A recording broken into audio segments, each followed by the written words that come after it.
Hi friends, ഞാൻ ഇന്നൊരു കാര്യം പറയാൻ വേണ്ടി അത് കാണിക്കാൻ വേണ്ടിയിട്ടാണ് നിങ്ങളുടെ മുന്നിലോട്ട് ഇപ്പോൾ വന്നത്. വേറൊന്നുമല്ല, നമ്മുടെ ആലപ്പുഴ മെഡിക്കൽ കോളേജിന്റെ ഒരു ദുരഹനീയമായ ഒരു അവസ്ഥ എന്ന് വെച്ചാൽ അത്ര മോശമായ ഒരു അവസ്ഥ നിങ്ങളെ കാണിക്കാൻ വേണ്ടിയിട്ട് ഒരു ദിവസം എൻ്റെ ശരിയാണെങ്കിൽ 13,000 പേരിൽ കൂടുതൽ ആൾക്കാർ വരുന്ന സ്ഥലമാണ് വണ്ടാനം മെഡിക്കൽ കോളേജ്.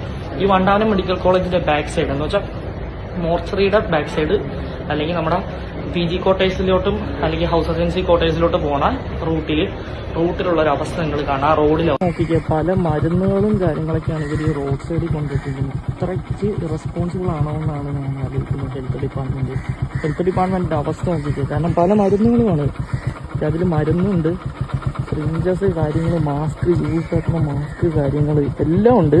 കുറെ ടാബ്ലറ്റ്സ് കാര്യങ്ങളെല്ലാം ഉണ്ട്.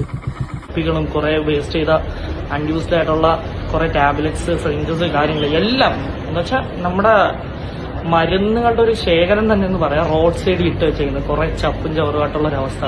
ഞാൻ ഓർക്കുന്നത് നമ്മുടെ ഹെൽത്ത് ഡിപ്പാർട്ട്മെന്റ് ഇത്ര ഇറസ്പോൺസിബിൾ ആണോ എന്നാണ്. പക്ഷെ അവര് പറയുന്നൊരു കാര്യം എന്ന് വെച്ചാൽ അവര് ടെൻഡർ കൊടുത്ത സമയത്തെന്തോ ടെൻഡറിൽ എന്തോ എമൗണ്ട് കൂടുതൽ വെച്ചെന്തോ അത് കറക്റ്റ് അറിയില്ല അതിനെക്കുറിച്ച്.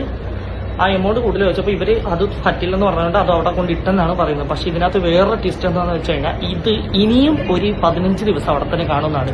ഈ 15 ദിവസം അവിടെ കിടന്നാൽ കുഴപ്പമൊന്നുമില്ല. പക്ഷെ 15 ദിവസം കിടക്കുന്ന സമയത്ത് അതിലേക്കൂടെ പോണ സ്റ്റുഡൻസ് ആണെങ്കിലും ഡോക്ടേഴ്സ് ആണെങ്കിലും അല്ലെങ്കിൽ നാട്ടുകാരാണെങ്കിലും ഏതൊക്കെ തരത്തിലുള്ള അസുഖങ്ങൾ അവർക്ക് വരുമെന്നും ആർക്കും പറയാൻ പറ്റത്തില്ല. എന്തായാലും ഇതിനൊരു തീരുമാനം എന്താണെന്ന് വെച്ചാൽ ഗവൺമെന്റ് കണ്ട് അല്ലെങ്കിൽ ഹെൽത്ത് ഡിപ്പാർട്ട്മെന്റ് കാണണം. അത്രയാണ് ഞാൻ പറഞ്ഞത്. ഹോസ്പിറ്റലിന്റെ ബാക്ക് സൈഡിലെ അവസ്ഥയാണ്.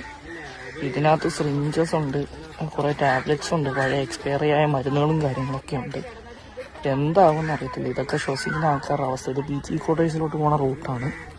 അവസ്ഥ നോക്കിക്കുക, ഫുള്ള് മറ്റു മരുന്നുകളും മാസ്കും കാര്യങ്ങളെല്ലാം ഉണ്ട്. സത്യം പറഞ്ഞാൽ ഇതിലേക്കൂടെ പോണവരുടെ അവസ്ഥ ഏതൊക്കെ രീതിയിലുള്ള അസുഖങ്ങൾ വരുമെന്ന് ദൈവത്തിന് മാത്രം അറിയാം.